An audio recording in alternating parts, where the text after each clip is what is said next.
Once upon a time. Welcome to Australian Book Lovers, your destination for imagination.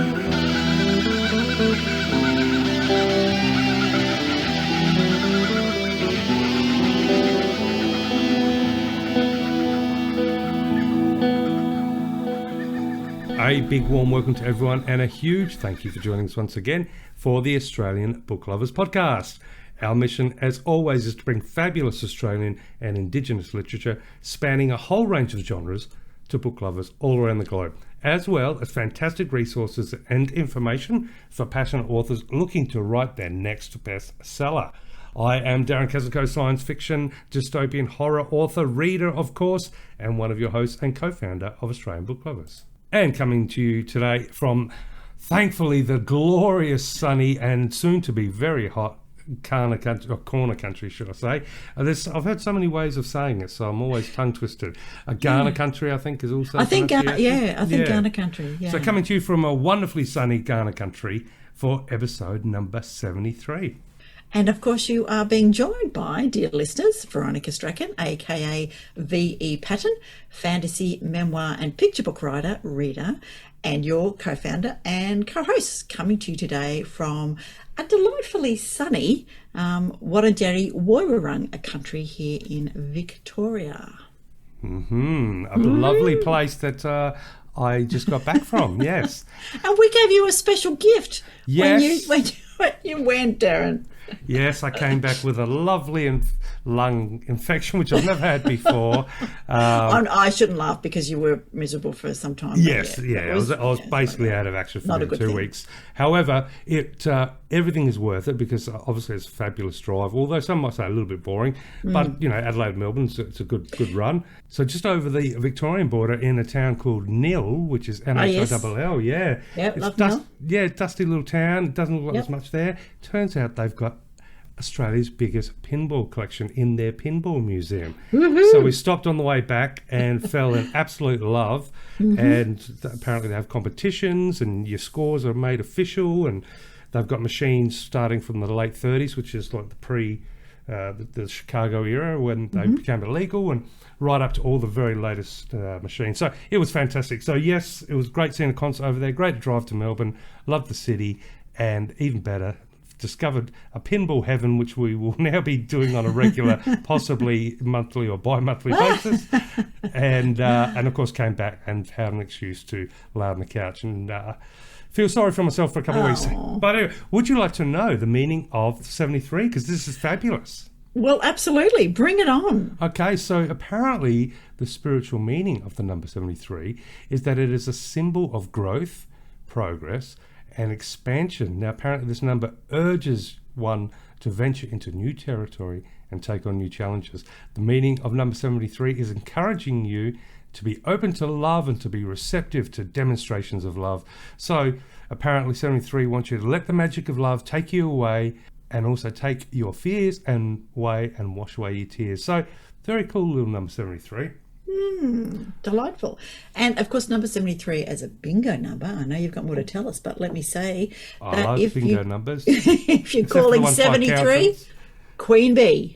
Oh, okay. That's a good one. Yeah. And, really, we've got our interview a little bit later with, I'm going to call her the Queen Bee of Australian, crime, thrillers, psychological family, all of those kind of things.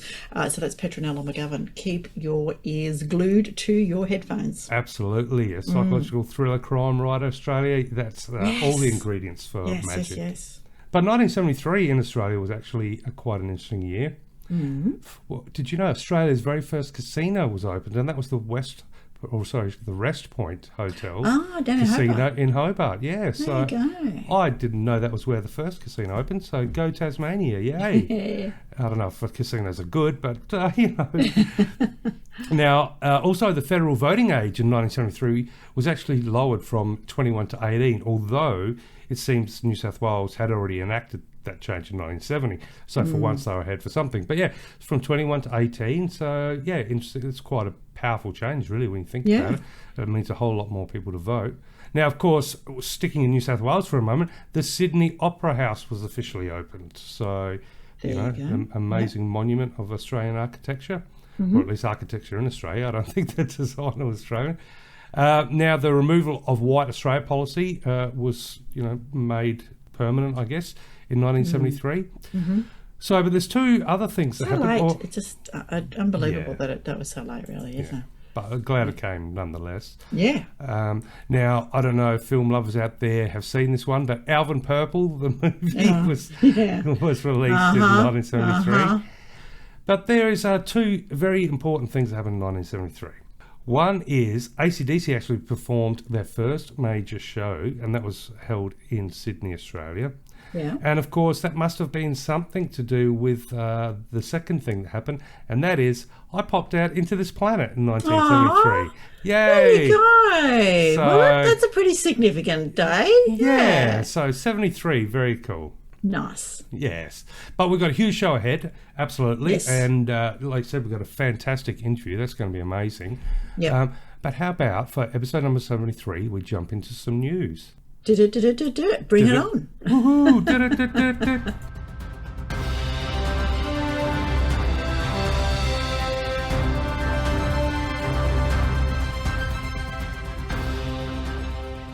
A little bit of news from my point of view, because literary festivals and openings and readings and that kind of things are a little bit slow at this sort of late part of December.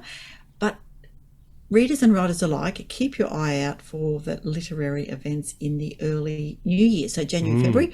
I know, for example, in Victoria, the Queenscliff Literary Festival happens on the 12th of January at the Queenscliff Town Hall, so keep your eye out there. Look out for all your favourite authors. Make sure you're following them, getting on their newsletters, and check the readings website. They often do book launches. Northern Books is another good one here in Victoria. I think that some of your Dimmicks and those kind of places do book launches. I know there are some great little bookstores.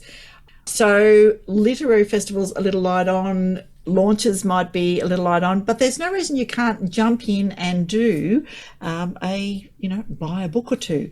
And if you're a bit short on funds because you bought so many Christmas presents, don't forget to join our subscriber newsletter, because I have sent 2 books recently in our last newsletter. We had the delightful The Tilt by Chris Hammer, and we had The Liars by Petronella McGovern, which we're going to talk about a bit later. They went to a couple of our readers, and Excellent. Yeah, some of the responses, it was just lovely. So, thrillers, why do you like thrillers and mysteries? We had someone who was a romance reader, but this year she's discovered other genres. Full-on page turners. Someone loved Agatha Christie as a child. Perfect escape from a challenging world. And this particular person, they loved Australian crime writers because they set their book great context, keeps her brain cells alive. So she was actually the winner, which was really good. And when life's a bit humdrum, reading a thriller or mystery takes me out of my comfort zone, peps her up. Excellent. So The Liars is actually classified as a bit of a domestic noir as well, which is kind of it's sort of a family at-home thing with the black darkness there. And the winner of The Liars by Petronella McGovern said that she loves domestic noir because she likes to look into the dark parts concealed by the light of the ordinary. It sends more shivers down my spine than monsters do. How about that? I love that. That was is good. a really good response, and probably a very accurate description of at least one reason why domestic-based psychological thrillers, families and stuff like that, or people with strong relationships, they're so fascinating. We love them. Yes, we absolutely do. So I've got those have gone, but if you are not a subscriber, jump onto australianbooklovers.com/booklovers, join our subscriber list, because I've got 2 more books to give away now. I'm going to say before Christmas, but you won't get them before Christmas because we just won't. Well, it's almost Christmas. It's almost Christmas, and even if I put it out there, people need a few days to respond. So I have got. You're still technically winner at Christmas. Yes, and I will notify you before Christmas, because I'm going to make this a quick turnover because I'm going to go on holidays, as are you. But I have got a brilliant paperback copy of Sandy Barker's The Christmas Trip. So if you are a romance reader and a lover of all things romance, this is an absolute must for you. So The Christmas Trip by Sandy Barker, which has, look, it's delightful because the top half has got almost like a gingerbread cottage with the snow and the people all wrapped up, and the bottom half has got them, of course, on a beach with the palm tree in their togs. So, it looks like the perfect Christmas trip. So I will read the blurb. So it's Christmas time again, and best friends Chloe, Jules and Lucy are all loved up but living worlds apart. Chloe's madly in love with her celebrity beau, Archer, but after a whirlwind year in Hollywood's limelight, she's desperate to get away and spend some quality time together. Jules loves her Melbourne life and gorgeous winemaker Matt, but a crowded flat chair has her longing for a place of her own. Meanwhile, Lucy is stuck in a long-distance relationship, jetting back and forth between Colorado and London to see Will. When Archer's plan to whisk Chloe to Paris goes awry, he surprises her by bringing her friends together for a Christmas to remember. There you go. So Sandy Barker's A Christmas Swap, or in a completely different genre, you can read Michelle Tom's 10,000 Aftershocks, Family, Fault Lines, Fallout. And it's a memoir, and it's been described as a powerful and moving memoir of family violence and estrangement from a stunning new literary voice. And we will be happy, well, we've had a chat to Michelle, but she'll be the episode after this. After Michelle Tom's house was damaged by a deadly magnitude 6.3 earthquake in Christchurch, New Zealand in 2011, she and her young family suffered through another 10,000 aftershocks before That's just incredible. It is incredible, isn't it? Yeah. Before finally relocating to the stability of Melbourne. Well, mostly we don't have that many, nearly as many. But soon after arriving, Michelle received the news that her estranged sister was dying.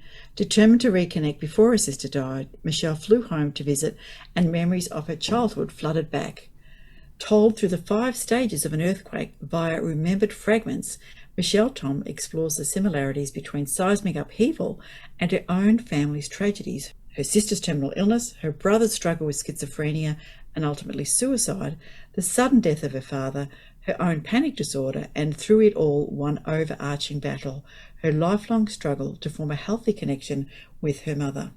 So yeah, if that kind of really powerful, insightful memoir sounds is for like you, definitely things to unravel in that. Yeah, jump on, and you will get instructions in the newsletter as to how you can really, just with a very quick email, get a book in the mail. Absolutely, being into winner, 2 fantastic books to give away, and 2 very different books too.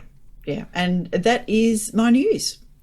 Well, I've got a little bit of news for episode 73. Okay, I will begin by just letting our listeners know, if you hear any odd noises, for some reason, Bobby the cat has decided to stick with me wherever I go, and he's now sleeping on one of my hands and may possibly be purring. But nonetheless, we are coming to the end of 2022, and I did have a bit of a look around for just a little bit of information about, book sales in Australia and what's happening, and I stumbled across a website called booknet.com.au, so you can definitely jump on if you're interested in what's happening.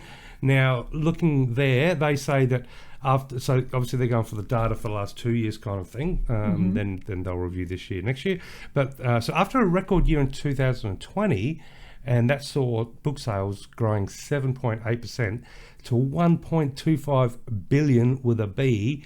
Wow. So that's a pretty amazing figure for Australia. Yeah. Now, there was still modest growth last year of 2.5%, so it's still going up, which is just amazing.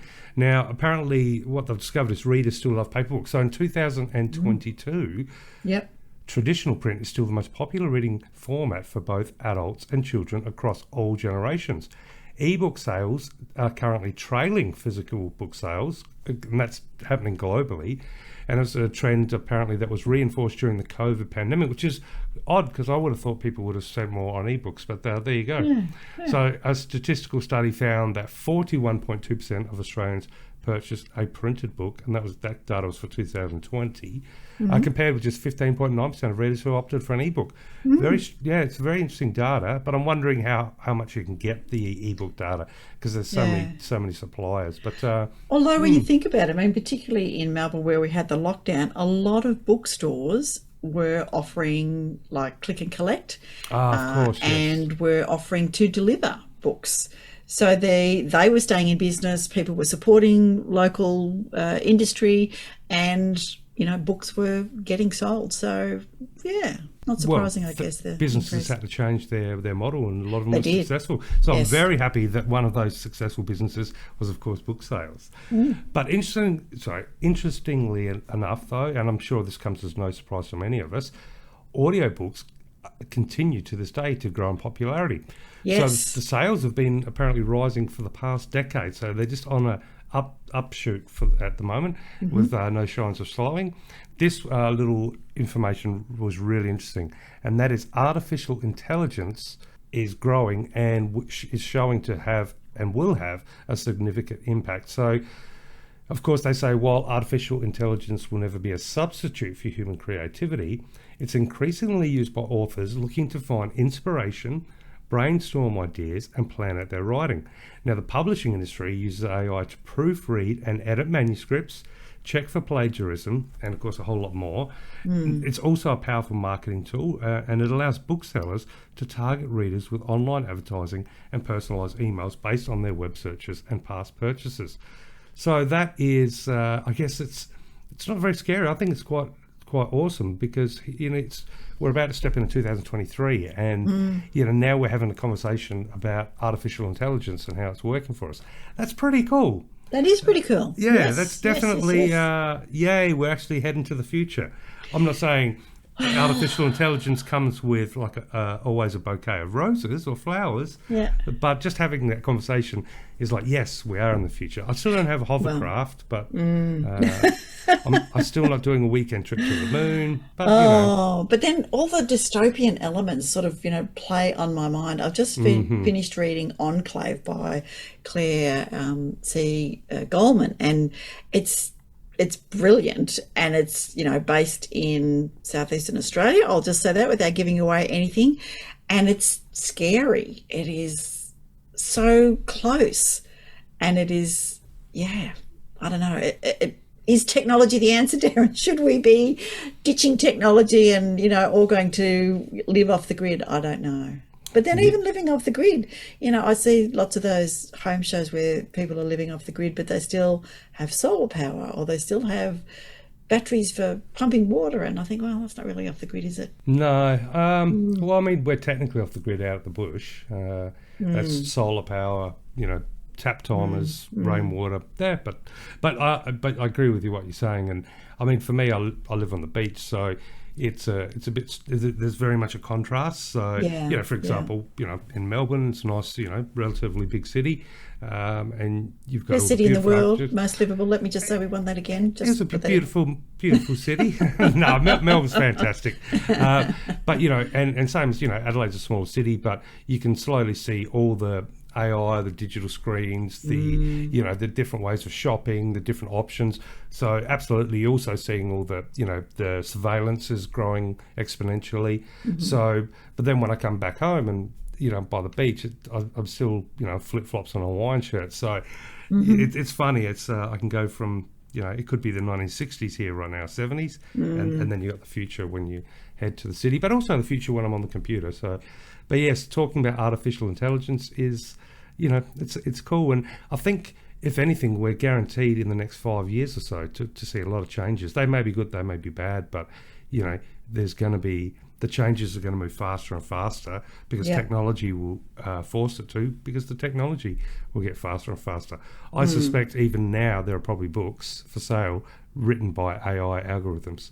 If you listen to podcasts about writing, such as that from Joanna Penn, who's a brilliant, love her podcast, The Creative Pen, Pen with a double N, she's been following AI for, ever since it was, mooted to think about looking at writing and that kind of thing. So, if you want to be up to speed with what's going on, check out what she's doing. So, it's interesting that there are books there. They're not quite slick yet.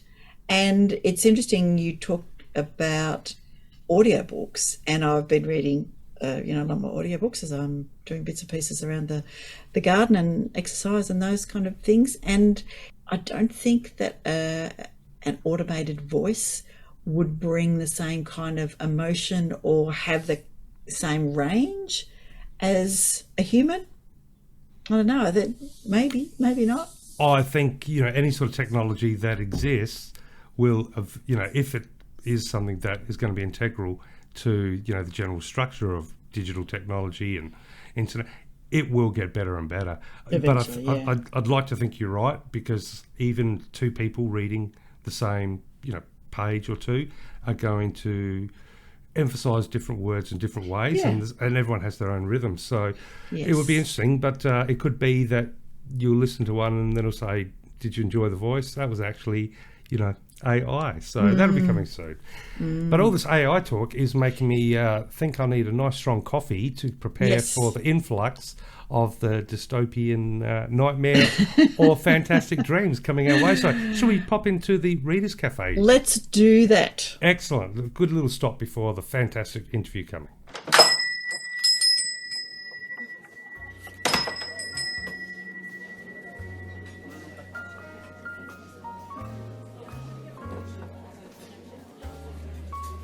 So here we are in the Readers Cafe, and you might be going for coffee, but I'm going for tea. Here is my tea.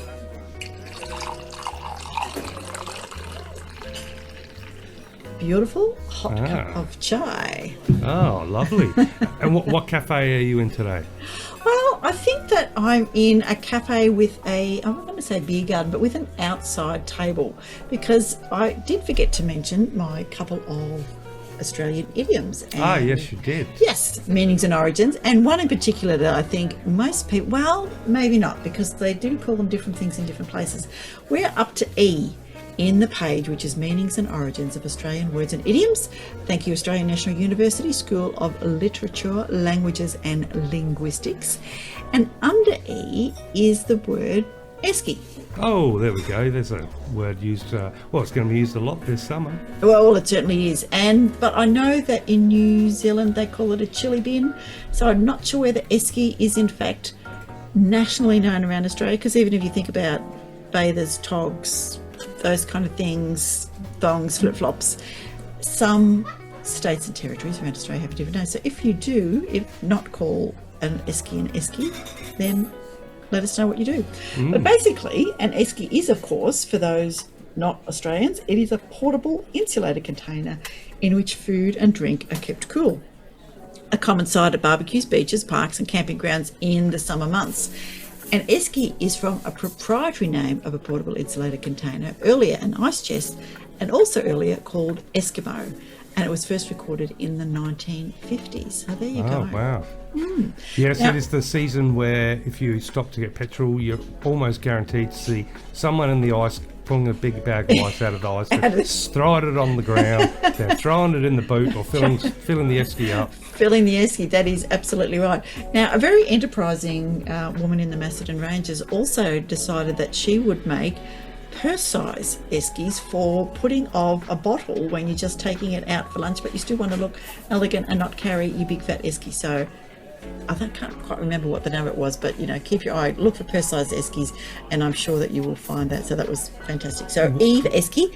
Now, you might be surprised because that's a little bit of synchronicity. Oh yeah. Because in the wonderful pinball museum, which you can play the machines obviously, because I've got the latest one. I've also got all memorabilia of arcade and stuff like that. Yeah. So I actually bought a Pac-Man cooler. With all the old 80s bit graphics, that's made just right to put a bottle of wine or, for me, a bottle of vodka and ice. Yeah. Some cocktails. So, yes, I get it. Sometimes you get it. It's a good esky. thing. Actually, I think it was called Cool Clutch. Anyway, everybody can look it up and see. But this is one that I don't know. Have you ever heard of the emu bob? No, I can't say I have. Okay. I'm picturing an emu bobbing you can see it, because an emu would do that. And, for those non-Australians who are unaware, an emu is, of course, Australia's quite tall, flightless bird. They're fantastic birds. They are brilliant. They are such characters.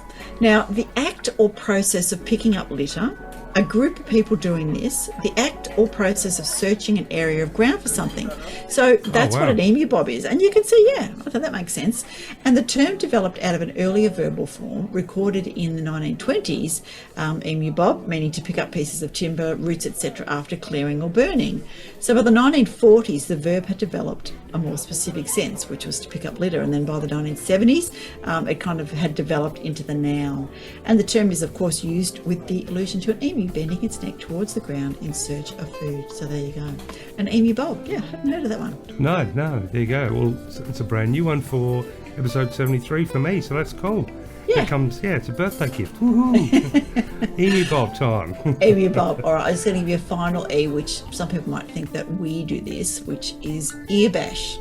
Oh, yeah. I don't think it's used a lot, but No, I have heard it. It's an older kind of one, I Yeah. guess. Yeah, let's do that. So, an ear bash is, of course, to subject a person to a torrent of words, to talk at great length to, and to harangue them. So, while not a physical beating of the ears as such, most people can sympathise with a person who has sustained a long talking to an ear bashing by a boring or obnoxious windbag who is an ear basher. So the verb was first recorded in the 1940s and possibly comes from an Australian military slang of the Second World War. So there you go. Well, I'm not in hospitality anymore, but back in the days when I was working and managing different bars, I worked in many bars here and all through Queensland, but yes, I've had many a ear bashing session by drunk patrons, sometimes fun, sometimes they're in tears, sometimes they want to kill you, but it's always a 10-minute conversation screaming in your ear before they do anything physical like cry or walk away. So yes, it's haven't heard it much, but I've definitely experienced it a lot.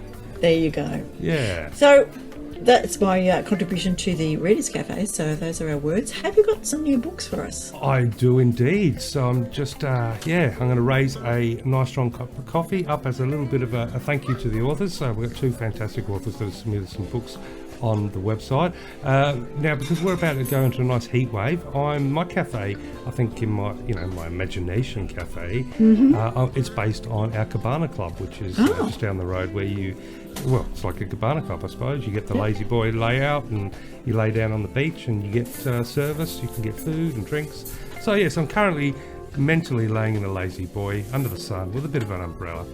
But yes, we've had some new books to have a look at. So if you're looking for something last minute gift, or you want to grab something for yourself to read over Christmas, and sometimes if you've got family Christmas, sometimes it gets a bit noisy, you can just pop away and read a book.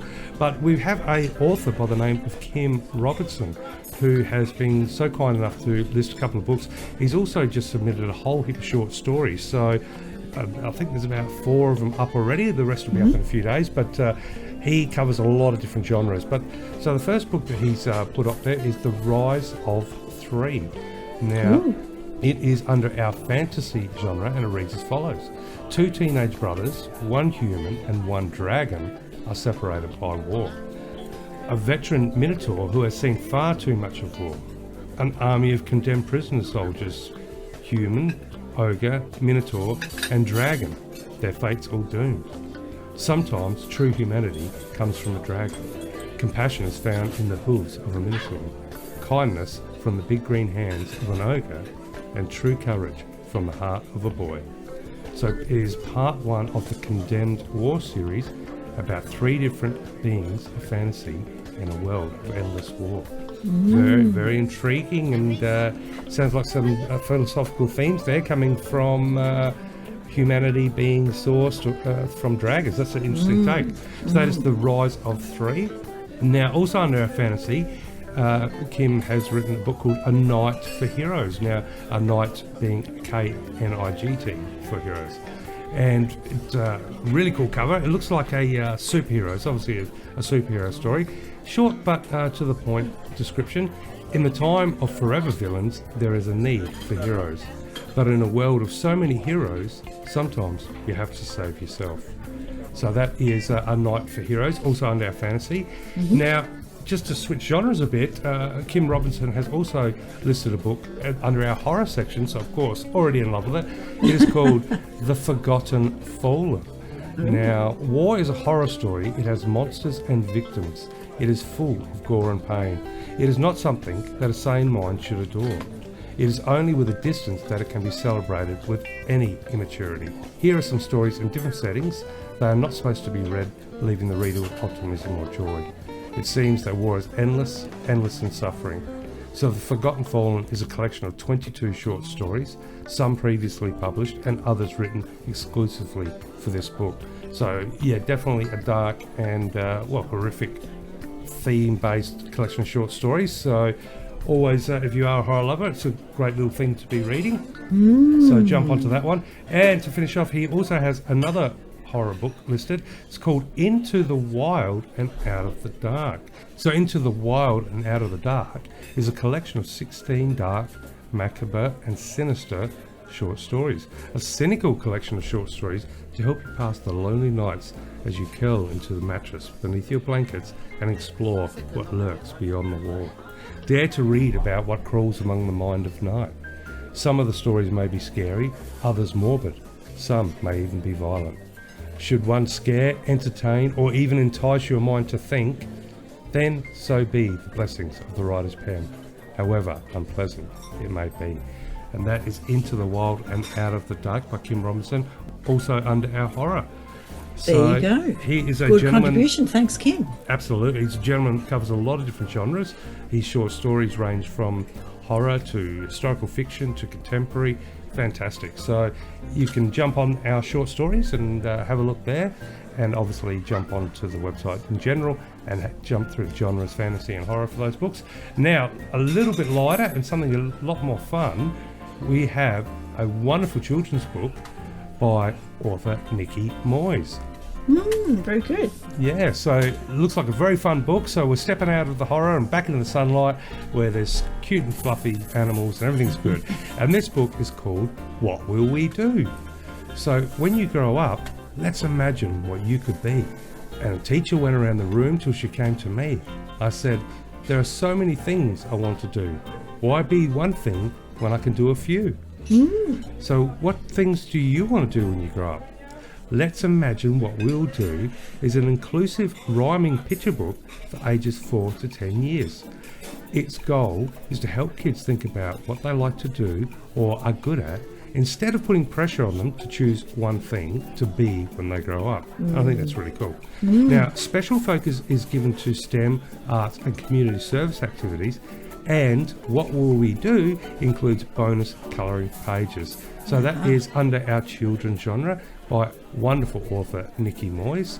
And I really like that approach, to dig down and have fun and let them see all the things they like and all the things they could be good at, rather than focusing on one. So there we are. So that's hopefully a good reason for people to jump back on the website and have a look through the books. There's lots of fantastic gift ideas there now, with so many books to choose from. You know, the library is growing every day. And so many different authors, so many different genres. If you're looking for a children's book, I would definitely jump to the children's page.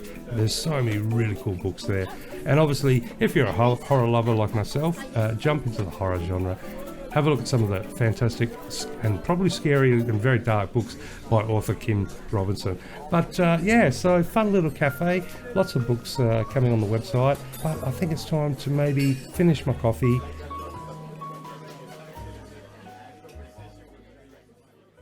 and step into the wonderful world of interviews, because you had a fantastic opportunity. I say fantastic a lot, so I think I'm going to say stupendously awesome opportunity.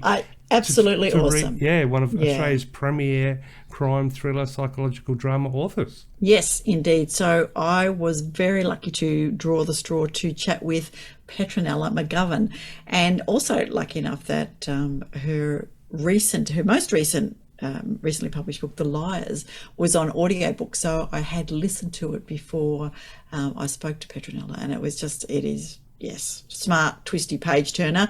Absolutely, the way it was described. And we talk about her other books, The Good Teacher and 6 Minutes, and all of them, that kind of domestic noir. So without further ado, let's jump into my chat with Petronella McGovern. Yes, let's go.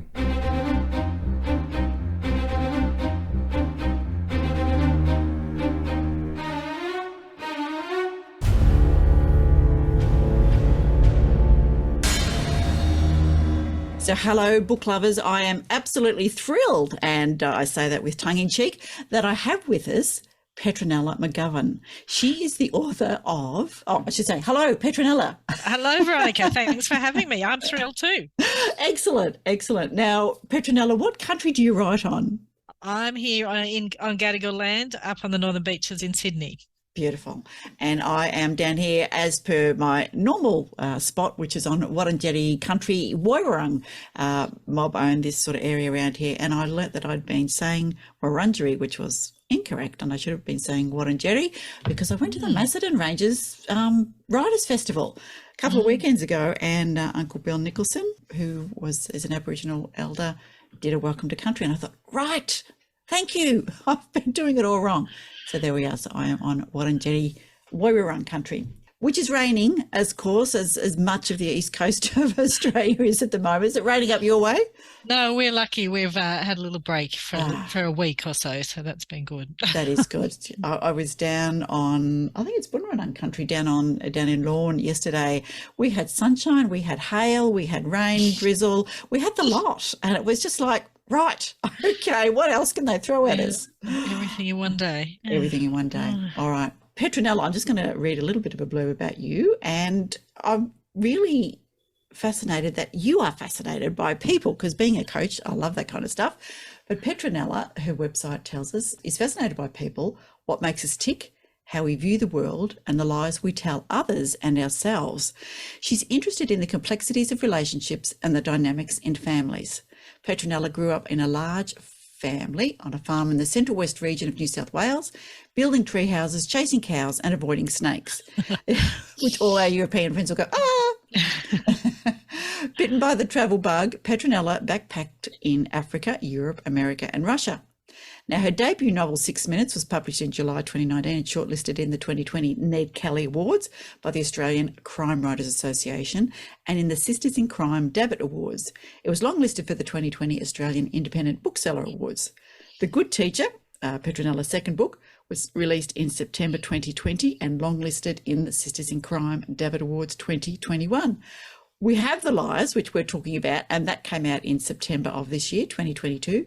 But you've also co-written two non-fiction books, an Olympic memoir, Trailblazers, Australia's first Olympic equestrians, and given that you grew up in the country, that's not necessarily a surprise, and a travelogue, also not necessarily a surprise given your travel bug, and it's called For Love and a Beetle.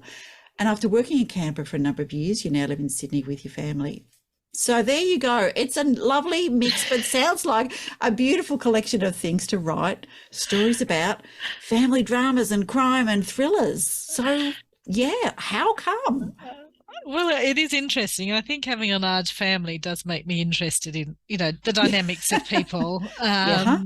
And then I went to boarding school for a while. So again, there was, I was in with a lot of people, a lot of girls at the same time. Mm-hmm. And I think I'm just fascinated by why people behave the way they do. And because we all turn to the darkness slightly, then why people behave badly and and criminally in the way they do, what leads them to that point. Because I think that very few people are born completely bad, obviously, and often it's a result of circumstances or other things that happen, or things that affect their life. And I'm interested in finding out why people do the things they do. So why do you think people keep secrets? And is there a conscious point when the secret becomes a crime, or tell us where that kind of greyness lies? Well, I think we all tell lies. I always think I'm really open and honest, but I guess I tell lies. We all do. We all do. We all do. We all tell lies. And if we say we don't, well, then we're lying. Yeah. Yes. And sometimes lies are unnecessary for the sort of smoothness of life running along. But I guess when there are secrets that really affect the way people can live in the world, secrets that affect their inner self and how they react with other people. I think that's when it's not, I'm not saying criminal, but when it's psychologically necessary to kind of get the secrets out and share them. I guess I'm thinking about the lies itself at this point. And then and telling our stories can I won't say necessarily empower. I mean, it can empower people, but it can also get through those psychological barriers that it's created in your own mind when you realize other people have the same story, and there's a power in getting people together to tell the same stories and realizing, there might be a reason behind. I'm being very general here. Yeah, no, that's okay. I'm thinking about women and the patriarchy, but Yes, that there may be structural reasons why things happen, and when it's a secret and you don't tell anyone, often you blame yourself or there's shame or there's a lot of other things going on when you don't realize that actually there's a structural reason why people get away with doing the things they do. And this is very oblique in terms of my book. That's okay. So let's introduce your book, and it might make a whole lot more sense. So The Liars is, here's the blurb: a wife burning with resentment, a husband hiding the past, their teenage daughter crusading for the truth. Who can we trust? The close-knit community of Kinton Bay is shocked when 15-year-old Sienna Britton makes a grisly discovery near a cave in the national park. Sienna believes it's a skull from the town's violent colonial past and posts a video which hits the news headlines. But her parents, Mary and Rollo, think the skull is related to their teenage parties in the Killing Cave back in the 1990s, and a schoolmate who went missing then. None of them foresees the dangers that the discovery will create for their family. The dangers of past deceits, silences and lies which have never been resolved.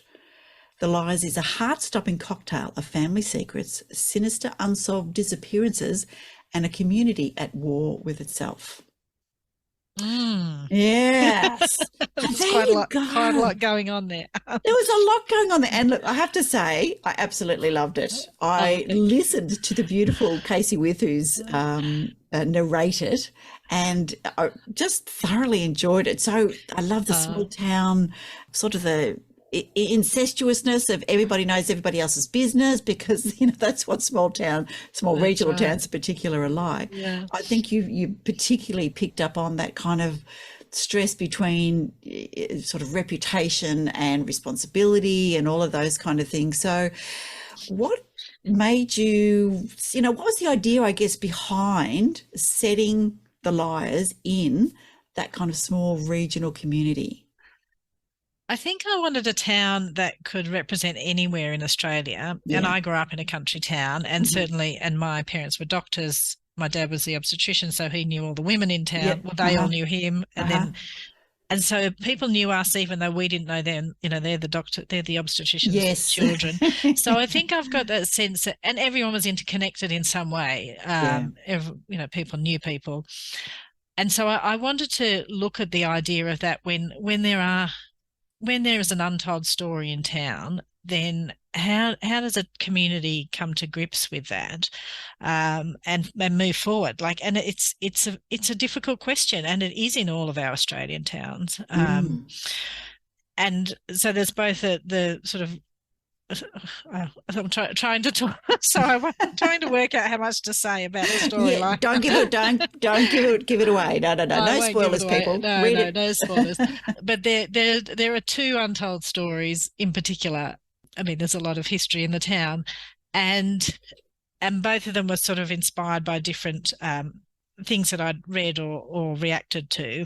And one was a community down in South Australia who were trying to set up a memorial to victims of an Aboriginal massacre, but no one in the town could agree on what actually happened and the history of the massacre. And were 2 people killed, were 20 people killed, were 200 people killed, and everyone in the community had a different understanding of the history, and no one could agree. And it got me thinking, how do you get a town who is so interconnected and everyone knows each other? How do you agree on a way forward? And I wanted to examine that from different points of view. So the novel has it's written, I think, from 5 different points of view.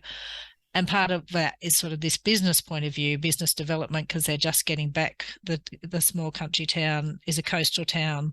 They rely on tourism. They're just bouncing back after the pandemic when Sienna finds a skull in the national park. And the business people in town, they don't want anything, they don't want this on the news. They just want to get the tourists back and get the money in. there's a sort of, tension there as well about how a town can run when the secrets are exposed as well.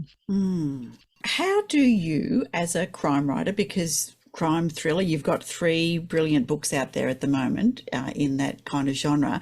What amazes me is how you can slowly over the pages, and believe me, even though I was listening, I was turning the pages as quickly as I could. I was listening to it at 1.25 speed so I could get it in a bit quicker.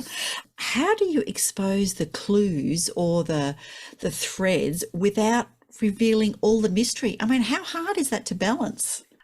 It is quite tricky, but I do a lot in the editing. So I write a fast first draft, which I guess is getting all the ideas out, and then I come back in and layer in some of the red herrings and some other, side subplots. Layer those in a bit more, and then think about.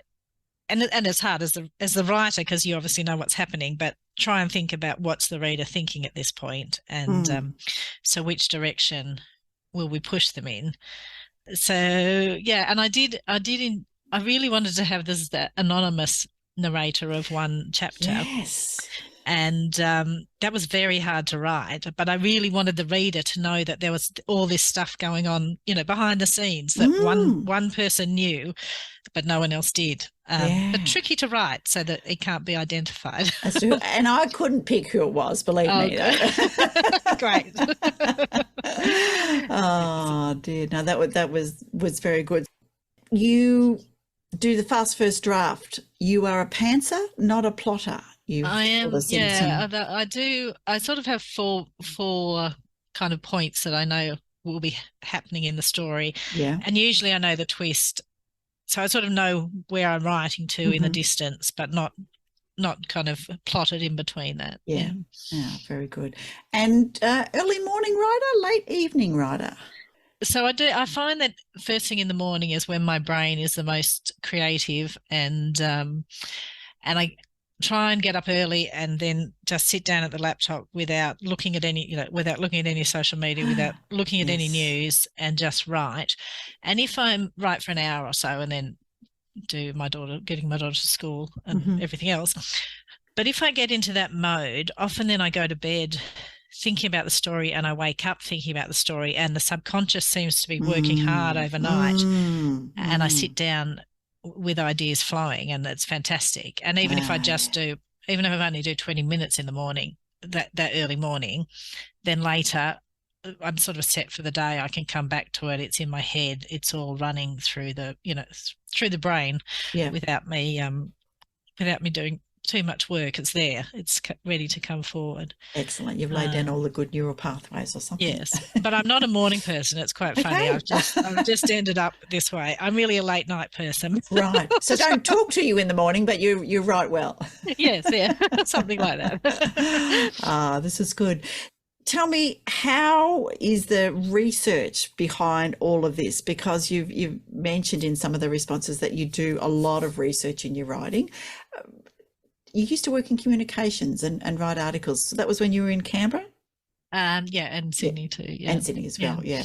So what is it about the research that is so rabbit hole inducing? Well, I think firstly I do a lot of research because I want the story to be believable. I don't want people to be involved in the story and then suddenly snap out of it and go, oh, well, that wouldn't happen, or that's not how, whatever, the police would do that. So I want to research because I want to feel that it's true enough to believe it, and then to believe the characters and to believe all these various things that could be happening.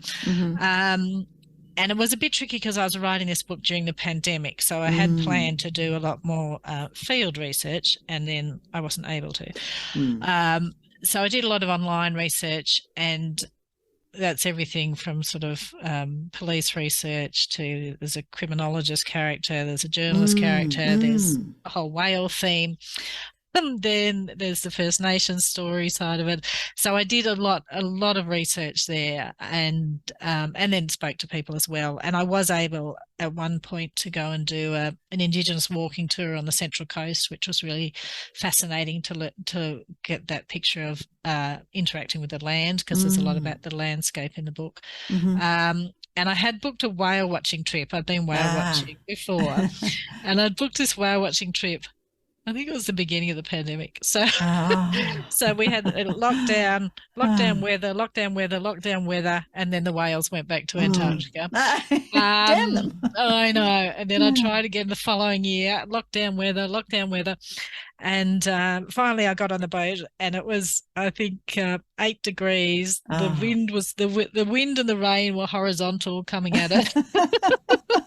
But we saw a full breach. It was very exciting. And I just wanted to talk more to the captain and look at the running of the ship, the boat, because one of my characters runs a whale watching cruise ship. So while I'd been looking at whales before, I hadn't really had a chance to look more at the boat and how it all worked. So and just to get that character background as well. Yes. I've had a similar experience with the whale watching. Hubby and I just thought we have to get, out of the Victorian weather. So we thought, we'll go up to New South Wales. That'll be warmer. Not. So we got up as far as Bega and Bermagui, and we ended up doing a whale watching boat. But again, it was freezing and everybody was, saturated, but we did see whales, which just kind of makes me cry. It's just so emotional to see these beautiful beasts just carving through the water. And it was pretty amazing. It is amazing. And I guess the whale watching, so in the lies, there's apart from Rollo, who's the whale watching boat owner, also his son is writing these school assignments about whales. So there's this sort of whale watching theme through the whole book. And I found it very fascinating to research those from from the times when whales were hunted and killed in the early colonial times, all the way to the 1950s, 60s, when we nearly wiped out all the humpback whales in this area. And then this amazing conservation story where now they've been able to revive, but it sort of is, killing the whales went along with the I'm going to say inverted commas progress and industrialization of humans. And it was, whale oil was used for all these things I didn't realize in manufacturing and kind of powered the Industrial Revolution, even used in our margarine at one point. Oh my God. It's just now we think about it, it feels gross. So what do you think was the most interesting fact that either you or Taj found out about whales? Oh, there were so many. And I was fascinated by the, the behaviour of whales in terms of looking after their young, and also this kind of reflects human behaviour in the book, is the fighting, the male whales fighting for a girl. Yep. But I was fascinated by the I've forgotten the term. It's in one of those whale pieces. But when a calf is at risk, the mother flips the calf over onto their tummy and to get them out of the water or away from the predator. But the whales also have been known to do this with other species, to save seals and other species. And this sort of altruistic interspecies behaviour I thought was fascinating. And another fact was that whale milk is as thick as toothpaste. Yes. Which is a little gross, but good. I guess you don't want it washing away in the water, do you? No. Well, it was all about the bulking up for the whales, for the calves to get, I'd say fat enough, not fat, for fat, enough blubber to get back to the cold waters in Antarctica. In the Antarctica, indeed. As it feels like it's that cold in Gisborne today. But anyway, there we go. I've put my, long johns back on, even though I sort of folded them up and put them away. Okay, so we've got Australian crime writer. We've got 3 books set in the Australian country. Tell me, what do you think, apart from the obvious of the setting, but how do you think our setting differs from crime set, or is there a difference from crime thriller writing set in other countries? That's a really good question, which I'm not sure I know how to answer. But for me personally, I think for me, Australia has its own very specific history culturally, and the landscape to me is quite different to other places. So I guess I feel that my stories, and particularly The Liars, is very intertwined with the landscape and the history. It's a very Australian story. But in a way, but other ways, people around the world are all the same, broadly speaking, that we do behave in similar ways. So I don't know. I'm not really answering that question very well. That's okay. It just kind of occurred to me as I started reading, because in fantasy and sci-fi, which I read a lot of, lots of stuff happens in North America, or in fantasy it's medieval Europe, and you think, right, okay, well, there is magic in other places, and there is technology, and I wondered where the crime and thriller had particular tropes that are specific to the Australian setting. There's a lot of small town stories at the moment, I think. But I think the thing about that is that they're a microcosm of society, and that's why we employ them. And there are a lot of small towns in all countries, and certainly the town of Kinton Bay in my book. I wanted it to be fictional because I felt it could represent anywhere in Australia. And when my agent read it, well, my agent, he's retired, but he read it and he said, "Oh my gosh, have you been to Lakes Entrance? And my cousin?"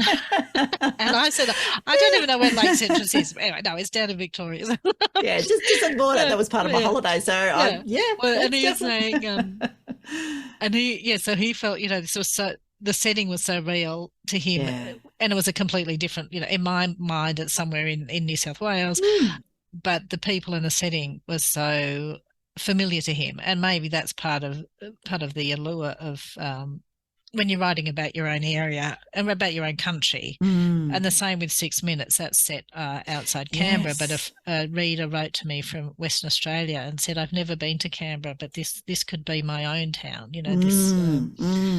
in terms of the landscape and the people, it was very familiar to her. Yeah, and 6 Minutes I think is particularly cruel. I don't know if I can read that one, but I'll tell people about that in a minute. Let's look just at within The Liars, and what I was really pleased to see was that you didn't kind of shy away from the colonial past, from our colonial past, and from the massacre, the potential massacre that went on in mythical Kinton Bay, but which is kind of being reflected so often, as you mentioned, that town in South Australia. We've got the Australian Wars that Rachel Perkins has released, and is absolutely compelling to watch. There's a lot more truth telling and seeing that alternate history, because victors write history, as they say, or the winners take not only the spoils but the truth with them. How hard was it to wind that Indigenous story thread into what was happening? Well, I knew I wanted to write about that, include that as part of the story. So I grew up in Bathurst, which is one of the first inland towns in Australia, in New South Wales. And there was obviously a whole history of massacres, and they at one point it was under martial law, and there was war of resistance by the Wiradjuri people. And I grew up on a farm, and I went to school and knew nothing. And it wasn't until I was at uni I first heard this alternate history, and I was so shocked, because to me, when you and especially as a child, you're in an education system, you believe you're learning the truth, the history, what's going on. And I wanted to get part of that across in the character of Sienna. So she's the 15-year-old. And so she's doing a history assignment about this untold story about a massacre, which Auntie Bim, the elder, has been trying to tell people for 30 years, 40 years, 50, and no one's listening. So Sienna goes out into the forest, into the national park, and she's filming and talking about the story, and then they find a skull, and so she believes it's related to this story. And I want to use Sienna because she's I love the passion of teenagers who can be very determined and then sometimes get it very wrong as well. Yes. But I really liked her. So she's campaigning to get the truth out, and she's talking to Auntie Bim and her and a friend who's also campaigning. And so there's also this sort of side, not a side issue, but an issue about whose story is it to tell, and it talks about that in the both through the history teacher at school and Auntie Bim, and then Sienna's mum, who's a journalist. She's trying to say to Sienna, you know, you need to make sure you're working with Auntie Bim, and you can't just jump in here and Auntie Bim's saying, oh, the media only wants to hear from a pretty little white girl. Yeah. They don't want to hear from me. So I wanted to include all of that side of things as well, that it is about whose story is it to tell, and the same with the other storyline which is running through the book. And I spoke to a number of Indigenous friends, and I had a few people read the book from that perspective, which really helped as well. And then I've had a number of Indigenous readers write to me and say, thank you for doing it so sensitively and for the truth telling. So that was just wonderful to get that reaction as well. Absolutely. And the more truth telling that is out there, the more likely we are for the younger generation and ourselves who were kind of had the blindfolds on to see what was really going on, to see both sides of the story. Yes. Yeah, and for me now, so I've got teenage children. So yes, they're learning much more than we learnt nothing about Aboriginal history and culture at school. Less so about the massacres, but still there is things that are learning. I mean, things, obviously there's a lot more coming out, so that's really good. Yeah. And part of the inspiration, when talking about Sienna, part of the inspiration for the book was for the other storyline was when my 15-year-old daughter at that point said she wanted to go to a beach party, and I remembered those beach parties, and suddenly I was the mother, not the daughter, and I went, oh my God. And this was it must have been January 2020 or December 2019. And so I had this idea about a storyline where the mother, something had happened to her at 15, and now the daughter was 15, and she suddenly became very overprotective and thought the same thing would happen. But in my original idea, I thought, oh no, different things will happen to the daughter. And as I sort of started writing, then we had all the Chanel Contos survey of the eastern suburbs private schools in Sydney about sexual assault at teenage parties, and then Brittany Higgins in Parliament, and then we were back in March marching for women's justice for women again and again and again. So the story kind of ended up changing as things around me were changing, well, not changing, as things were not changing from when I was a teenager. So it became, there's three different storylines, and there's kind of parallels across three different timelines with the girls. Yeah, it's absolutely fascinating, and all those family links also so important. Another thread that you have in the books is about toxic masculinity. So that's again a brave one to take on. I think sometimes if you want to sell a book or not, if you want to be controversial. So, but also handled, and sensitively is probably the word, but I think with a kind of factual, this is it, the characters are so recognisable and relatable that it becomes, well, yeah, of course. So tell us about that thread. So in the 1990s storyline, there's a male gang called the Wrecking Crew. I think that's what they called it. Yes, the Wrecking Crew. Yep, that's them. and they're basically running these parties out in the national park and treating girls very badly. I won't go into too much detail. But also men in the gang are treated badly by the leader of the gang and the bullies in the gang. And I wanted to show that, of course, toxic masculinity affects women and how women are treated, but it also affects how men are treated and how men can behave. Mm-hmm. So it's a whole community issue. It's not just this men versus women thing. And in the storyline, there are men from the 1990s who now Rollo and his friends who still can't escape what's happened to them in the 1990s as well, and they can't reach their potential and they can't behave like they would like to behave in town, because there's this sort of sense that being a man is these stereotypes of being tough and hard drinking and all that sort of thing that comes in small country towns. Mm-hmm. So I want to look at that. I read a story about a man who was a really good painter as a child, and loved painting and was obviously very artistically talented. And then his father said, "Oh, what are you doing painting? Only sissies paint, girls paint, boys don't paint." And he said he did not pick up a paintbrush for another 50 years. Gosh. And you see that sort of sense of that you can't follow your dreams and your talents when you're sort of put into this box of what a man should be.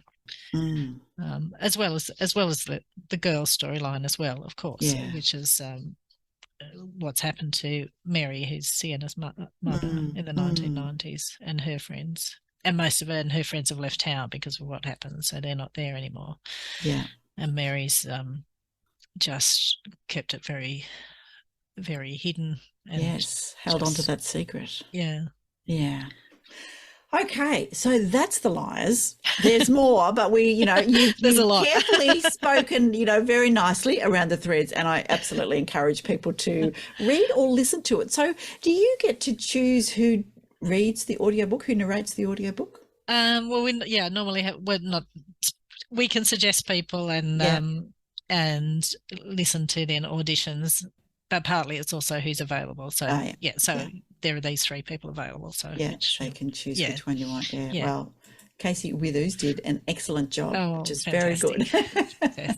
Really made it work very nicely in my mind. And Australian accents are so important to hear. I struggle a little bit with some of the I'll just say non-Australian accents when I start reading audiobooks. I think, oh no, I couldn't possibly have that person talk to me for 13 hours.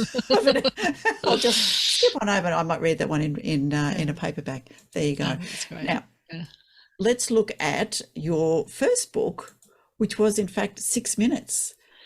So how can a child disappear from under the care of 4 playgroup mums? So I'm going to read this blurb because this is just hideous. I don't know if I could read it. It was just horrifying. So one Thursday morning, Lexi Parker dashes to the shop for biscuits, leaving Bella in the safe care of the other mums in the playgroup. 6 minutes later, Bella is gone. Police and media descend on the tiny village of Marygang outside Canberra. Locals unite to search the dense bushland, but as the investigation continues, relationships start to fracture.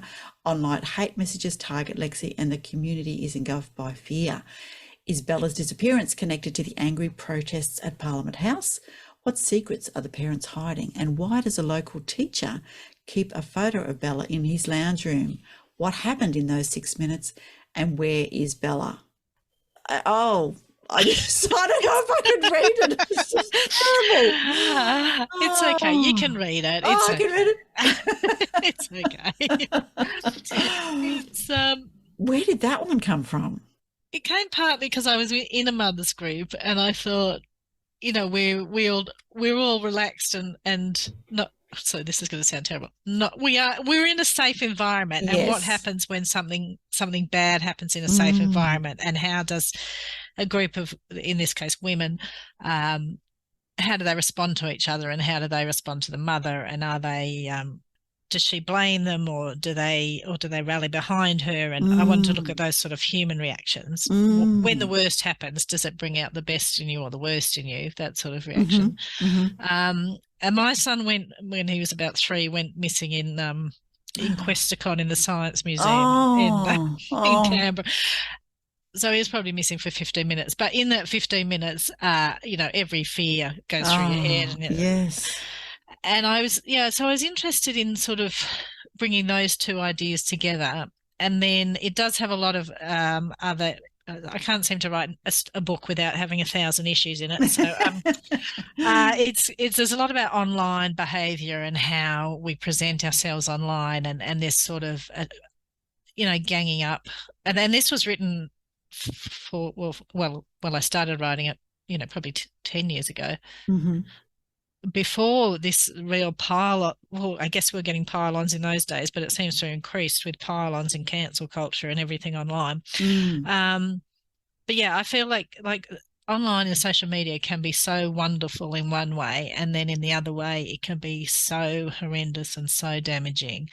And the way people respond, particularly to children who go missing, there is so much guessing at what's happened and so much online assumptions and judgments about the parents in particular and other people, when really no one knows anything. When you're sitting at home on your computer, you don't know anything about these people, but people feel compelled to have a say. So I did quite a lot of research about sort of online trolling and that online behaviour, and often we think they're just really nasty, terrible people behind the computer, but often it seems to be they're just very bored people who have nothing better to do, and they're just throwing these bombs into people's lives by commenting in a very negative way and setting others up, setting this pile-on up.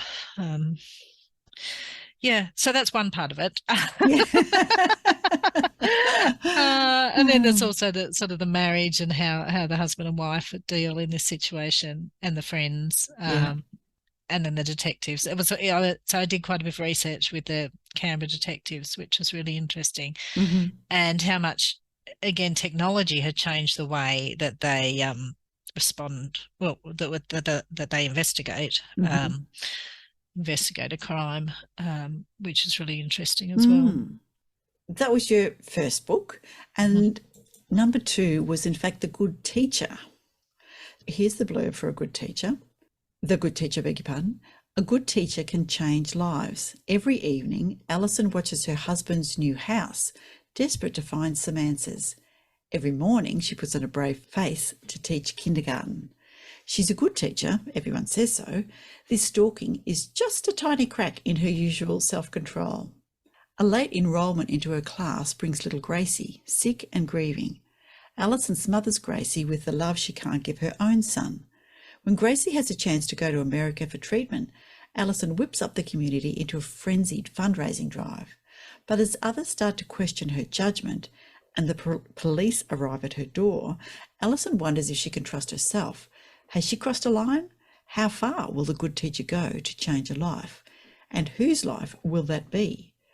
An intriguing tale of our times about kindness and betrayal and the danger of good deeds. Oh, man, she's just ripping apart the kindness of human nature. Kindergarten teachers, how could you? Oh, where did this one come from? That sort of had its genesis for me in a moment when I was helping out in kindergarten and helping out with reading with the kids. And there was a little girl there who was pretending she could read. She was very cute, very, very cute girl. Who was pretending she could read, but she couldn't really. And I thought, I'll my mission is to help her get the letters by the end of the year, or whatever it was. Yeah. And then the next week she came in and she told me that something terrible had happened with the family. And so I didn't really know the parents, but I vaguely knew the mum. I knew what she looked like. So I went to see it. Went in the playground after school. I said to her, I heard from your daughter this has happened. That's so terrible. How can we help out? Can we help out with childcare or do dinners, or what can we do to help? And she just looked at me and said, "Why would you want to help?" And I was so shocked because I hadn't really thought about it from that perspective of why people give help, and so I did a lot of research into that too. And there's a lot about the sort of white knight syndrome, feeling that you can save people, or that helping people puts you in a position of control and dominance, and all these.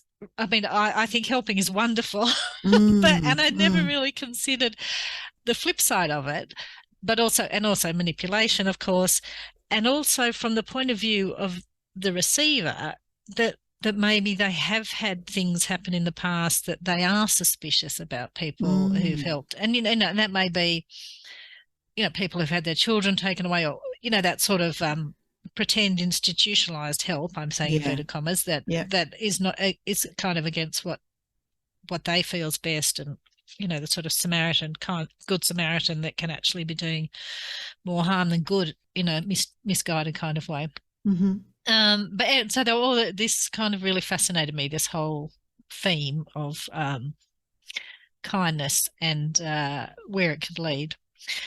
And I do believe in kindness and good deeds. That's good. That's good. But it was an interesting story to write. And then so Alison, the teacher, does whip up the community to help this little girl. Yeah. And that also made me question about, again, back to the media and marketing, which child do you decide to help in that sort of online fundraising area? Yeah. Why is it that child who gets all the help? Is because she's the pretty one with the ringlets, or what I mean? Like, why is it that? Absolutely. Why is it that child? And again, a whole community. There's another topic about health and medicines and gyms.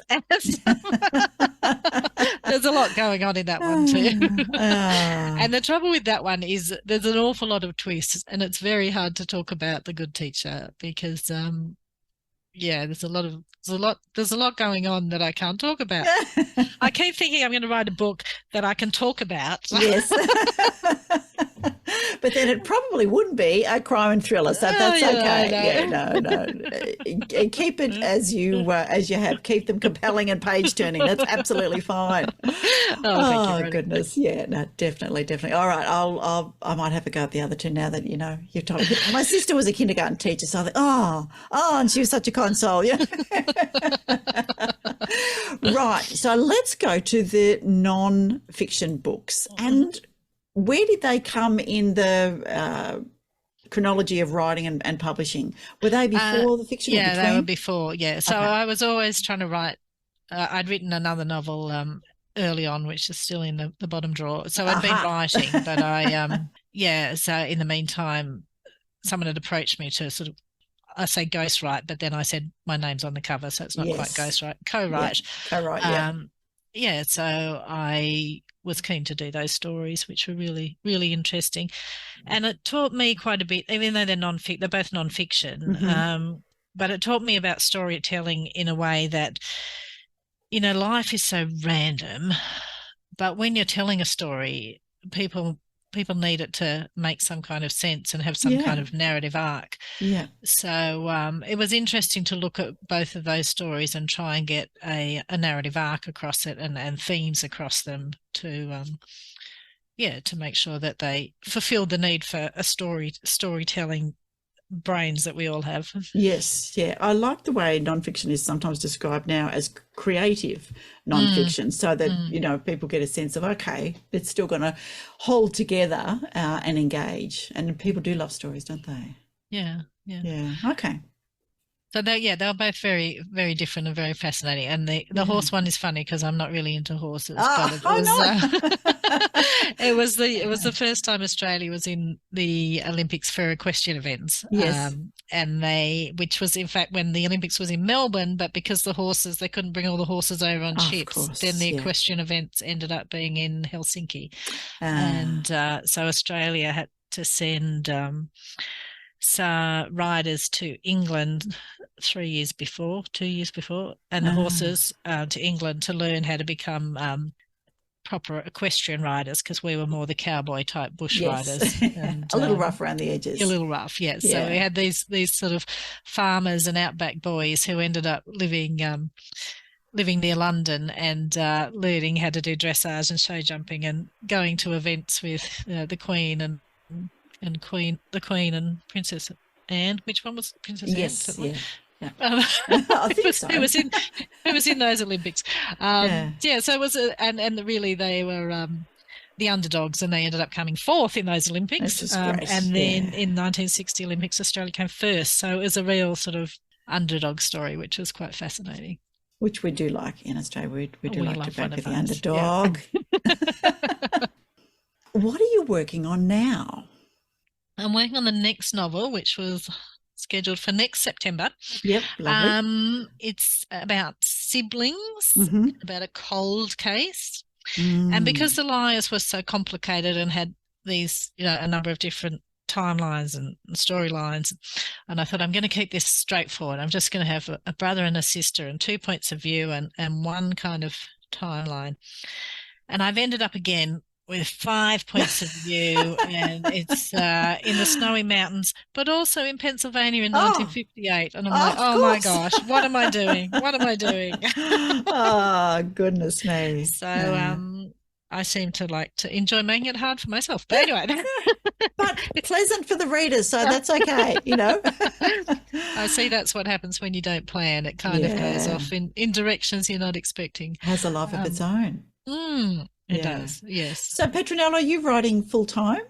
So, not quite, but sort of. I still do some freelance writing and editing for clients. But, It sounds like you've got a fairly steady output, though. I mean, you've got new one coming next year, and you've had these last 3 have come out, fairly well together. So you traditionally publish with Allen and Unwin.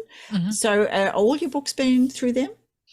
All the novels fiction, have. all the novels novels all have, the fictions have. Yeah, no worries. And so great support, and you found that experience has contributed to your writing. They've been wonderful. Yeah, and I really like Alan and Unwin are Australian, and I feel that they really, they really promote Australian stories, which is great. And and I love the editing process is wonderful. But I guess because I worked in communications for so long, and I do work as an editor myself, I do enjoy the editing process. I mean, eventually.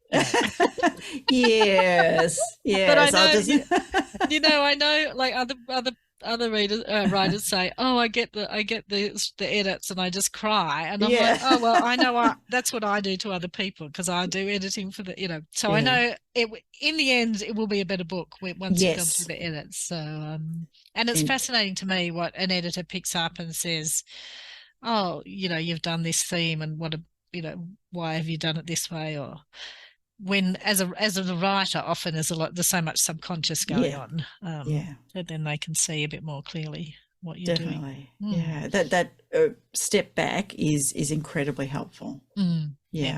So there's a particular some food and drink that when you're editing is your go-to. So tell us a little bit about that. Well, I do live on Earl Grey tea, which is one thing, and popcorn. I love home-cooked popcorn with fennel and pepper and salt. Fennel seeds. It's just fennel seeds just sounds weird with popcorn, but okay. It just keeps me going. It's a very good sort of healthy treat. Yes, sort of healthy is good. Yes, I'll admit I'm a bit of a popcornaholic, but I go with the salt and sweet one that you can actually get commercially. It's a bit slack of me, but now I'm going to according to you, I need to look at Lionel Shriver's book, The Post-Birthday World. Oh yes, The Post-Birthday World she had a character who was always cooking different recipes for popcorn, right? Savoury ones. So all these combinations of different spices and different, Oh, okay, so it might be worth a read. I should find it and have another look. I think that's how I end up with fennel, but very good. That's okay. I remember my mum saying that she used to see people collecting fennel seeds from around the railway lines, and she just had never cooked with them before, but she gave it a shot. So there you go. Sisters in Crime. Tell me a little bit, or tell our listeners a little bit about Sisters in Crime. The Sisters in Crime is a wonderful organisation that supports and promotes, I was going to say Australian, but it is worldwide, but we have the Australian chapter, female crime writers. and you can be an honorary brother-in-law as well if you're male. And they do, so they do quite a lot of events. Their head office is in Melbourne, so there's more things happening in Melbourne, but there are chapters set up in Sydney and Adelaide at the moment, I think, and maybe others. And they do annual awards, and they do all sorts of things. But for readers and writers, they do a lot of interviews and videos about writing craft and writing crime. So they've been a really great support. And it is so incredibly important to have that supportive community around you, isn't it? Writing can be such a solitary occupation.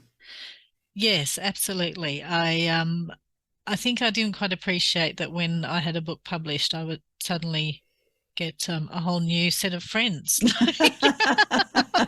which has been lovely. Going to events and festivals and supporting each other. It's a really lovely group of writerly friends that I have. That's good. And I do have a number of writing groups as well. And what words of advice would you give to an aspiring author? I would say to read a lot, obviously. Read in your genre, but also read widely and read critically. Think about what's working in a book. What do you like about it or not like about it? And try and think about the structure of it and how the characters work, which is not always easy. And then sometimes you end up doing that too much and you don't enjoy the book because you're too busy. Analysing it, yes. So just do a little bit of that. But also I was just saying about writing groups. I think that writing groups are very helpful, or a writing friend who you can swap chapters with or swap short stories, because until you step back, it's very hard for a writer, once they've written it, to know how a reader will interpret it. And obviously a reader brings their own experiences and ideas to a story. So it's good to get that viewpoint from someone else to see what you're writing. And also good to have that support. And also I think when you're writing, as a sideline, as a hobby, and you don't have set deadlines, it is tricky. I seem to be writing a novel for 10 years that nothing really happened to. So I think either doing writing courses or entering writing competitions is really good to give you deadlines. So I did a 6-month write a novel course with the Australian Writers' Centre, and we had to have chapters each week, and then the whole thing finished by the end of the course. And you had delivery dates to get things done by. So that was really helpful for me, because when you're busy, with work and kids and family, it's hard to have a set deadline for things. And the same with a writing competition. If you've got a deadline, you can say, okay, I'm going to enter that competition. I have to have it finished by this point. And the trouble is, you can edit forever. That's the trouble. To have a deadline is very helpful. Excellent advice, in fact, for aspiring authors. So where can people find you online?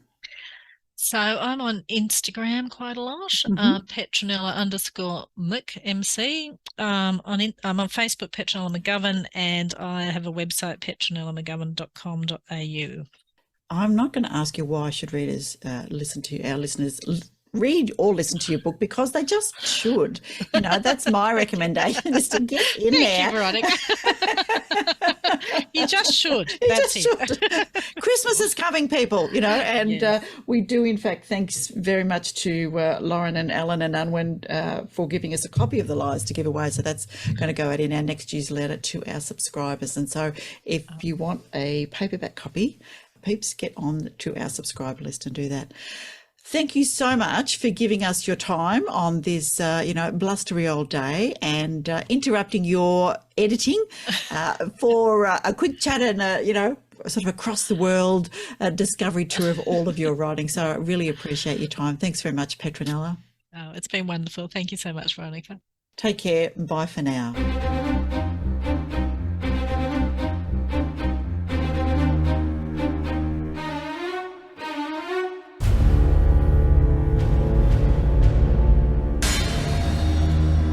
Thank you so much, Petronella, for having a chat with Veronica. Oh man, we are so lucky. We get so many amazing authors, and to have Petronella it is just brilliant to talk to all these people. It absolutely is, and I love where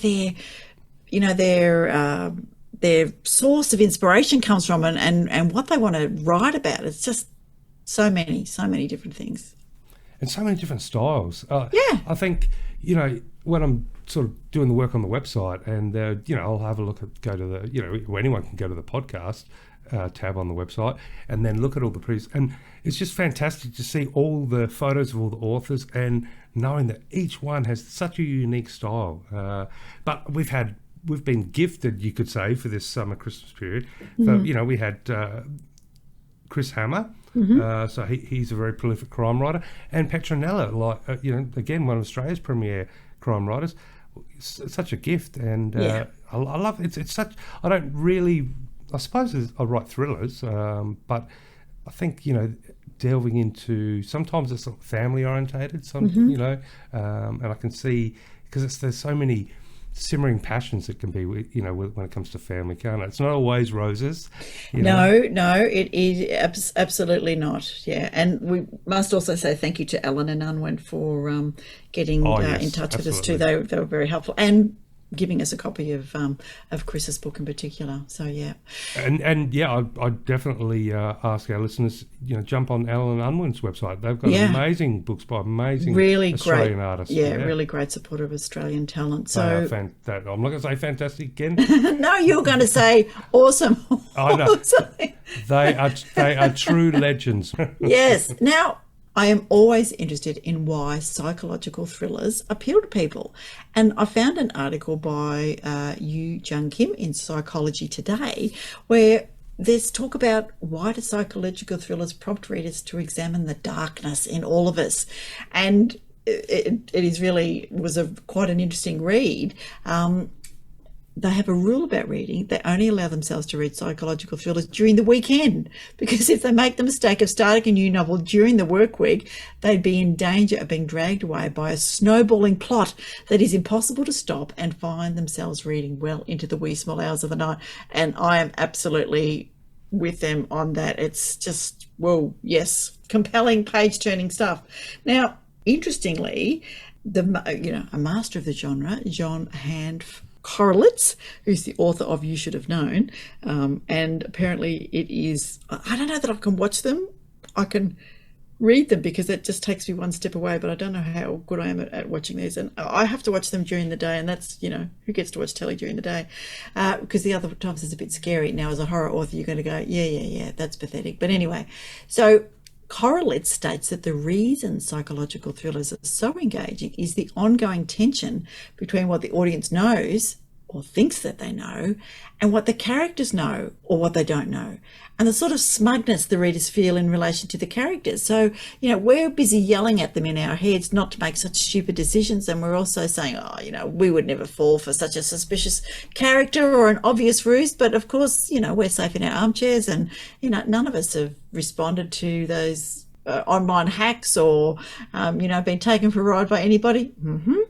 But some portion of our time is trying to imagine how others feel.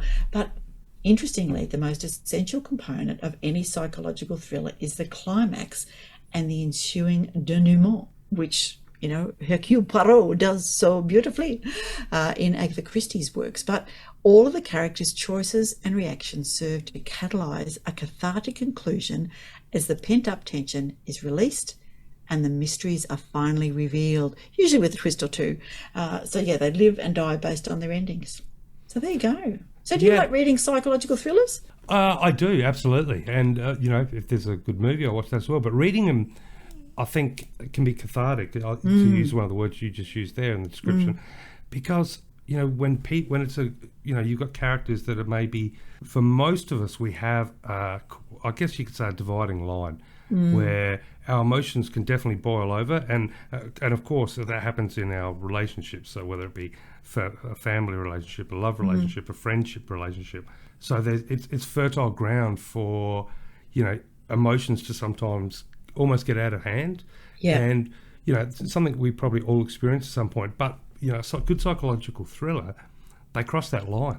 Someone will actually follow through with those emotions, that we have to, in general, we put a stop to in every day. So I think it is, I think that's one of the reasons why they're so popular, because we get to experience through the character that release that in real life, the majority of us, because obviously we're not in jail, we haven't committed murder or anything like that, we know how to stop it and not let it any emotion go any further, which then can take us and make us do things, as we discover in psychological thrillers all the time.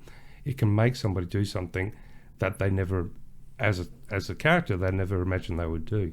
And I think we see, it's also a reflection, I think, on what we see in real life, because so much of crime is, it's very, I don't know the statistics, but what we hear most of all is, it's usually someone who knows somebody when it comes to violence. That's what they do say, is that it's often somebody that you know, or somebody close to you. So there's that, that emotion that can, if it's unchecked, it can make us do something completely out of the realm of what we'd normally imagine or even think we could do.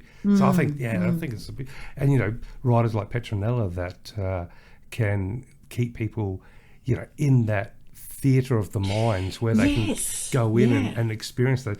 I think that's why Petronella is just selling so many books, and it's basically one of Australia's best, as with Chris Hammer and all crime writers. I think it's just fantastic. So yes, I do enjoy one, and I wouldn't say it's I don't think it's a voyeuristic at all. I really think a good psychological thriller, you can be a part of each character, so as opposed to sit back and just watching something happening.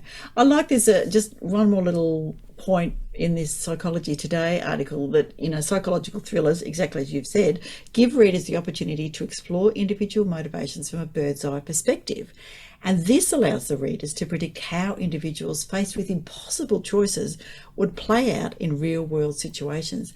And I feel like that's what Petronella particularly is so very good at, is giving us real world situations that are just not that far from what you could imagine something happening to your friends or your neighbours or your cousin or whatever. And I think particularly when it's in an Australian setting and not in Europe or New York, where those things are like on the telly and you kind of see them and they feel just that little bit divorced because they're not home. When somebody's describing a crime or a psychological thriller in an Australian setting, you go, oh, I've been there. I could have seen that person walk past somebody. So I really love that. Well, I think I'll reveal a little bit of a secret. So when I was a little kid, it was my job on weekends or sometimes weeknights to get on the BMX and ride to the local fish and chip shop, where I'd get some fish and chips or some bottles of big old litre bottles of Coke for my dad. But the only thing was, it was a very, I guess you could say, psychologically thrilling and daunting task, because although it was only about 1 kilometre, across the road from the fish and chip shop was a soccer oval. And there was, I guess you could say, a soccer gang that hang out there. They're a little bit older than me, and if they saw me at the fish and chip shop, I was in trouble. They'd try and smack the Coke out, and I got smashed a few bottles, or I spilled a few chips. So you could imagine the tension, the very thriller-like tension of, okay, I'll go get it. I've got the list in my pocket. Get on the BMX, and then as I'm getting closer, it's, are they going to be there or are they not? Am I going to get a chance to play time pilot while I'm waiting for the chips, or am I going to be... So the tension's there, the psychology. So now I can, by the power of wonderful literature, I can actually explore what was in their minds, or in their antagonist. So there you go. There's my little psychological thriller trip to the fish and chip shop, which I'm hoping is very Australian setting. It is a very Australian setting. All right. I've got to get the Chico roll, but well, indeed. Although there's shortage of dim sims at the moment because cabbages are a bit light on. So sorry, peeps, if you didn't know that. I heard somewhere on the news that due to the cabbage shortage, dimmy simmies, steamed or fried, are just a little bit light on for a while. But anyway, there you go. Now, enough of us faffing about. How about... I think it's time for quotes for episode 73. My quote today is from Dorothy Gladys, or, as she was known, familiarly, Dodie Smith. Now, she was an English novelist and playwright, best known for writing, number 1, I Capture the Castle, one of my daughter's favourite movies, which starred a very young Henry Cavill, and people who like Henry Cavill will know about The Witcher and all the other minor bits and pieces. But Dodie Smith also wrote 101 Dalmatians. Quite a famous one. Dear Octopus and the Starlight Barking. So she was born in May 1896 and died just in 1990, and she was from Whitefield in the UK. So there you go. Now, they have, of course, been made into movies, as have a number of her other books. But this is the quote that I wanted to share from Dear Octopus. The family, that dear octopus, from whose tentacles we never quite escape, nor in our inmost hearts ever quite wish to. That is quite an interesting description of the tangled web that we have with family and friends. You could take it in a very positive light, or in a very negative, the never let me go kind of light. So yeah, I thought that was quite appropriate. Thank you, Jodie Smith. What have you got for us? Well, I've got to say, for some reason, when you said octopus, I'm thinking 1973, and then thinking of being the kid on the bike on a fish and chip shop. So the first thing that came to mind when you said octopus was the old Game Watch. Which wasn't a watch, it was called a Game Watch because it had a clock on it, but they're worth a fortune now, but the little ones, and it was one octopus. You had to dodge the tentacles to get the treasure. There you go. Nonetheless, if you see one in a second-hand shop, grab it. They're worth a lot of money. Okay, but with regards to my quote, so I've actually taken a little bit of inspiration from you, and I think it's only fair that I look into a little bit of the person who made the quote. So my quote today is from Howard Zinn. Now, he was an American historian, playwright, philosopher, socialist thinker, and a World War II veteran. He was chair of the History and Social Sciences Department at Spearman College, and he was a political science professor at Boston University. So we were talking about a little bit about crime, so I thought, why not do a quote about crime? Yep. So his quote is, I am convinced that imprisonment is a way of pretending to solve the problem of crime. It does nothing for the victims of crime, but perpetuates the idea of retribution, thus maintaining the endless cycle of violence in our culture. It is a cruel and useless substitute for the elimination of those conditions, poverty, unemployment, homelessness, desperation, racism, greed, which are at the root of most punished crime. The crimes of the rich and powerful go mostly unpunished. And that is a quite thought-provoking quote from Howard Zinn. Yeah, absolutely. And, I would have to say that there's a fair bit of agreement in what he was trying to say there. I think so, yeah. Definitely. It's a machine that, the legal system, or let's say the jail system, prison system, it's become a machine that seems to be unchangeable. And that's where I think the danger is. That's for a whole other conversation. Obviously, there are people that need to be removed from society. We have to do something completely different. The fact that we're locking up children is just so wrong. Absolutely wrong. And it's a machine that if somebody goes in, let's say they go in for 8 months, 1 year, they've done something enough, but they're at a point where they can still completely walk away from any, bad stuff they're doing. They can easily turn it. But they go in that machine, and that machine's most likely to spit them out, ready to do more crime. Yeah, because how does it support them? Yeah. But again, for another one. You're right. Another day, because we need to get cracking and say that if you are an Australian or Indigenous author and you'd like to list your book for free, head over to australianbooklovers.com for authors, send us all your details, and you can share a book with your own buy link, and so people go straight to where they want to buy your book. Or if you want to post a short story that can be read directly from the website, then by all means put that up there so people can get a sense of some of the fabulous writing that you have. And if you're a reader and you want to receive our semi-regular newsletter, that's all I'm going to say about that, semi-regular, and be a part of the giveaways, jump on into those pages and do the australianbooklovers.com/booklovers and subscribe. If you want to find us on social media, we're on Twitter at Australian Books. We are on Instagram at Australian Book Lovers. We're on LinkedIn, and you can also look us up on Redbubble and get some of our fabulous merchandise, and we'll get a page organised soon. But you know what? It is what it is. You can get a cup, a book bag, a hat, a floppy hat, or a peaked hat. You can get a t-shirt, you can get a scarf, you can get all sorts of things with your favourite genre icons on them, or with the beautiful sunset shield that we have, the Australian Book Cover Shield, or in fact just the little ABL, the social media badge that we use, so that people with very poor eyesight like myself can see that it is in fact us. All of those things, you can get the link through the newsletter or jump onto Redbubble and type in Australian Book Lovers, Oz Book Lovers, and you can find us there as well. Never too late to support an Australian author. Buy Aussie books. Absolutely. And yes, very soon there will be an additional page on the website where you'll be able to easily have a look at some of the cool stuff. So, for example, if you are a horror writer, why not get a cool coffee cup that proudly says you are a horror writer? Yes, or a shower screen that has the horror kangaroo. Yes, you can have a shower screen. Oh, no, even better, you can get a quilt cover with that kangaroo with a chainsaw. Yes, that's right. That is true art there.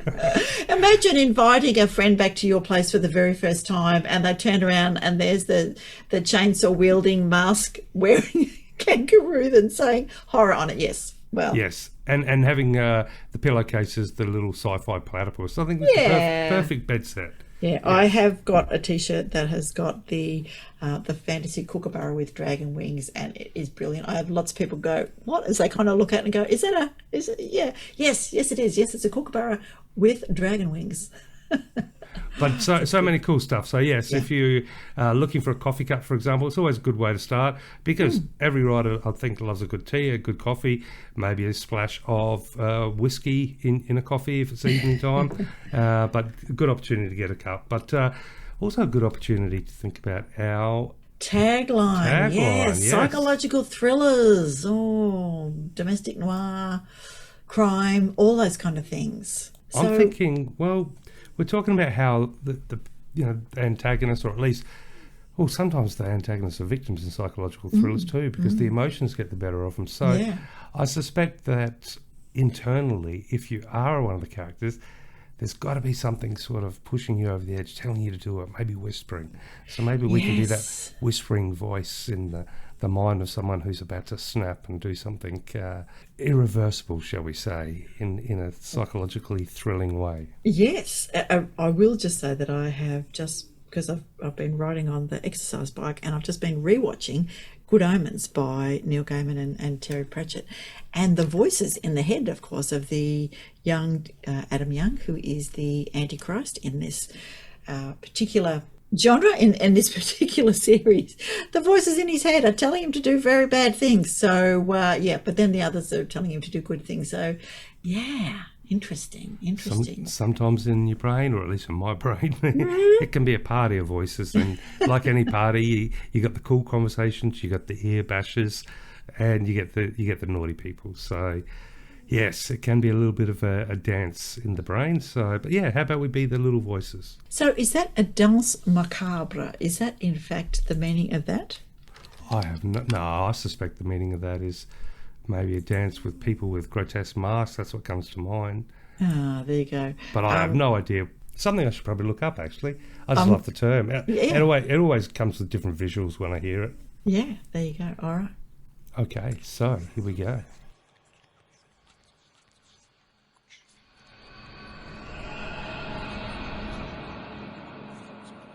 You have to remember. You have to remember. What? Who's that? You have to remember. What? You need to read more Aussie books. Don't hesitate. Click the buy button. Click the buy button. Excellent.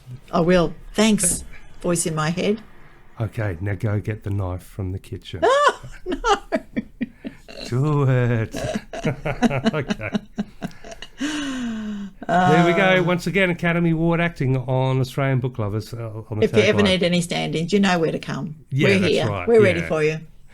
But to everybody, of course, thank you so much for joining us for episode number 73. I'm back off the couch, or back out of the bed after a week or two of being a crybaby and not being able to talk without coughing So it's good. So it's been so much fun. But thank you for joining for episode 73. Obviously a special number for me. And I hope it's a special episode for everybody else. And hope you're maybe finishing your job or whatever you're doing, as long as you're starting to get in the spirit of Christmas, which of course I think, is got nothing to do with religion or anything. It's just an opportunity to do what you love to do with guilt-free. And if it's reading a book, I say read 5. Grab a stack, tell the world to go away for a couple of days, kick back on the beach or in a beautiful park or, awesome cafe, maybe in one of those lounges, booths, wherever it might be, and just enjoy books, I think. Or outside in the beer garden. I think there'll be a few people doing that this year. Yeah, I think so. But otherwise, take care and see you on episode number 74. Bye for now.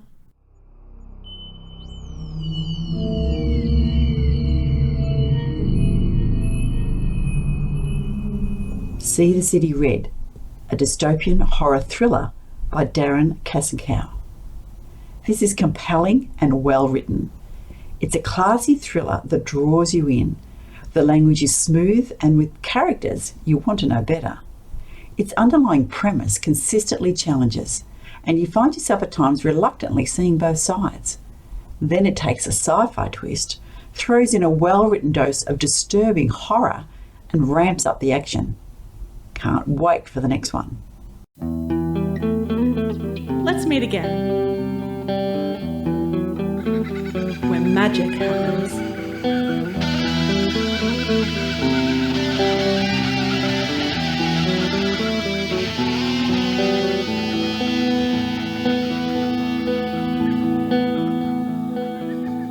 Australian Book Lovers acknowledges First Nations peoples and recognises their continuous connection to country, community and to culture.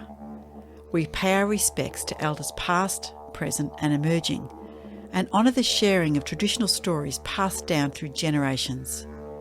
We're committed to a safe and inclusive welcome for authors and readers of all cultures and backgrounds, including people of LGBTQIA+ communities and their families.